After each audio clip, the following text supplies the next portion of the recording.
So hello students, आप लोगों को फिर से स्वागत है एलिमेंट्स एजुकेशन के एक नए से वीडियो में। तो लास्ट क्लास में हम लोगों ने क्या देखा था?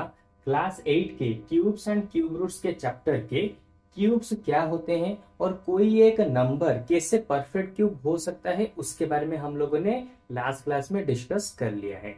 तो आज के इस वीडियो में हम लोग क्या देखने वाले हैं? क्यूब्स के उसके प्रॉपर्टीज के बारे में देखने वालेंगे, यानी कि properties of cubes of numbers. ठीक है, तो आज हम क्या देखेंगे? क्यूब्स के जो प्रॉपर्टीज होते हैं उनके बारे में मैं समझाऊंगा, उसके कुछ एग्जांपल्स को लेके। और ये सारे के सारे प्रॉपर्टीज आप लोगों के बुक में पहले से लिखी हुई है, तो आप लोग चाहे तो वहां पर भी देख सकते हैं और यहाँ पर समझ सकते हैं। ठीक है, तो वीडियो को स्टार्ट करूं तो उससे पहले समझा देता हूं मैं क्या कि इसके कुल मिला के कितने प्रॉपर्टीज हैं क्यूब्स के? कुल मिला के 6 प्रॉपर्टीज हैं। ठीक है, तो आज के इस वीडियो में हम सभी प्रॉपर्टीज को कंप्लीट करेंगे। देखो, सबसे पहले प्रॉपर्टी में वो क्या क्या कह रहा है? The cube of an even number is always even. उसके साथ the cube of an odd number is always odd. बहुत ही सिंपल है। क्या? The cube of an even number, अगर इवन नंबर का क्यूब करोगे तो यहाँ पे तुम्हें इवन नंबर ही मिलेगा। ये तो बहुत ही सिंपल है। देखो, 2 2 4 4 2 8। इसके साथ फिर क्या कह रहा है? The cube of an odd number is always be odd, यानी कि ऑड नंबर का अगर क्यूब करोगे तो यहाँ पे तुम्हें ऑड ही मिलेगा। बहुत ही सिंपल सा प्रॉपर्टी है इसका। देखो, 3 3 9, 9 3 27। ठीक है, यानी कि अगर तुम इवन नंबर का क्यूब करते हो तो हमेशा तुम्हें इवन नंबर ही मिलता है। उसी के साथ अगर तुम ऑड नंबर का क्यूब करते हो तो यहाँ पर तुम्हें ऑड नंबर ही मिलेगा आंसर में।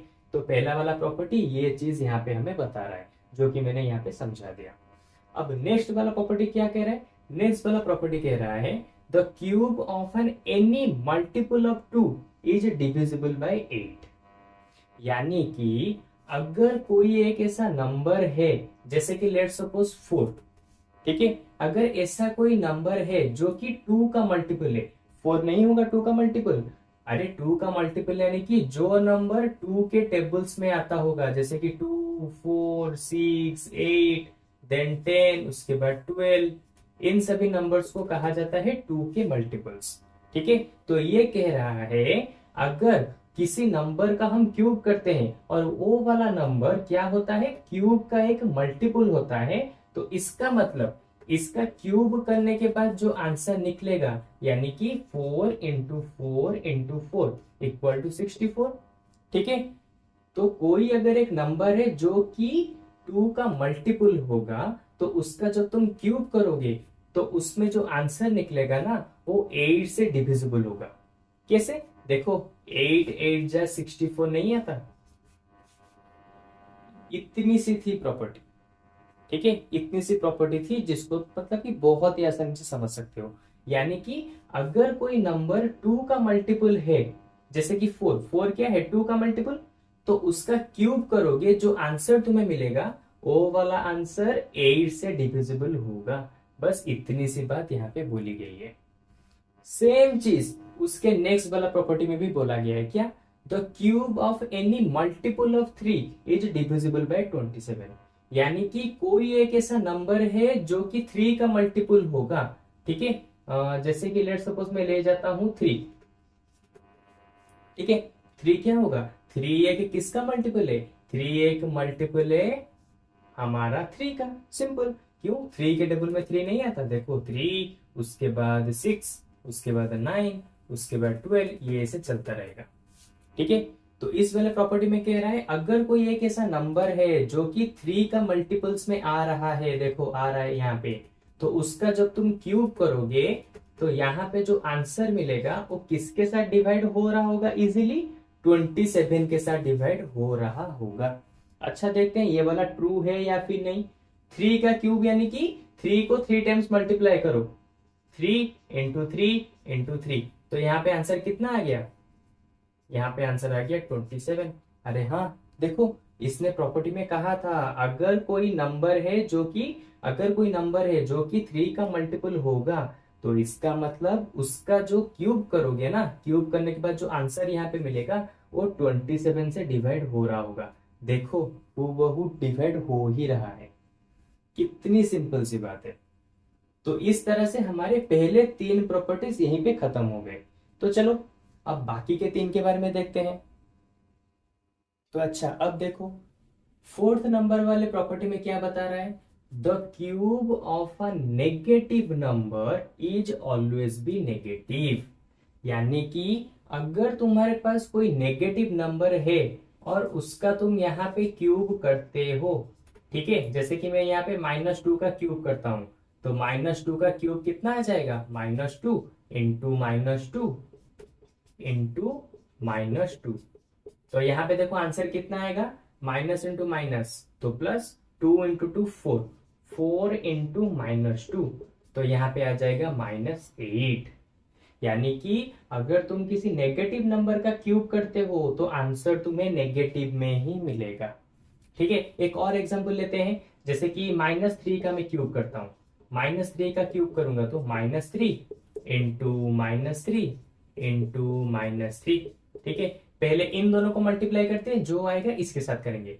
-3 इंटू -3 कितना आ गया, 9, क्योंकि माइनस के साथ माइनस मल्टीप्लाई होता है तो प्लस आता है। तो 3 इंटू 3 9 हो गया, इंटू ब्रैकेट में है -3। अब इन दोनों को मल्टीप्लाई करो, 9 3 जा 27, यानी कि -27। देखो जब कभी भी तुम नेगेटिव नंबर के क्यूब करोगे तो आंसर में नेगेटिव नंबर मिलेगा। देखो यहाँ पे मैंने 2 एग्जांपल लेके समझा दिए। बिल्कुल same to same number 5th वाला प्रॉपर्टी है।